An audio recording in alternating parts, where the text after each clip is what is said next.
अर्थसंकल्पात वैयक्तिक लाभाच्या योजनाच गायब. जिल्हा परिषद सभेत आरोप. सामूहिक विकास निधी वाढवण्याचा आग्रह. कोल्ड स्टोरेजवर सदस्यांचा आक्षेप.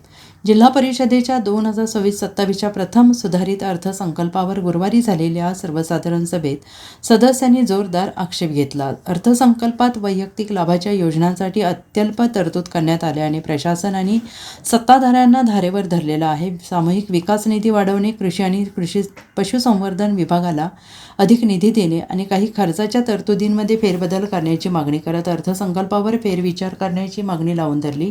अध्यक्षा संगीता पाटील यांच्या अध्यक्षतेखाली सभा झाली. यावेळी उपाध्यक्ष ऋषिकेश लाड आणि मुख्य कार्यकारी अधिकारी विशाल नरवाडे, अर्थ आणि बांधकाम सभापती पृथ्वीराज पाटील, सभापती दादासाहेब कोळेकर, स्नेहल मोरे, सावित्री पी पाटील, अतिरिक्त मुख्य कार्यकारी अधिकारी मनोज जाधव, उपमुख्य कार्यकारी अधिकारी प्रमोद काळे उपस्थित होते. सदस्य सुनील पवार यांनी सामूहिक विकास कार्यक्रमासाठी केवळ 10 कोटी रुपयांची तरतूद केल्यामुळे प्रत्येक सदस्याच्या वाट्याला सुमारे 14 लाख रुपये येत असल्याने सांगितलं आहे आणि एवढ्या कमी निधीत मतदारसंघातील विकास कामे करणे अशक्य असल्याचे नमूद करत अनावश्यक योजनांवरील खर्च कमी करून तो निधी विकास कामांकडे वळवण्याची मागणी त्यांनी केली.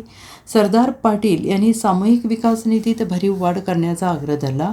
आशिष जाधव यांनी कार्यालयीन साहित्य आणि स्टेशनरीवरील विकसित करत तो खर्च कमी करून बांधकाम विभागासाठी अधिक निधी उपलब्ध करून देण्याची मागणी केली. Bureau report, SBN Marathi, Sangli.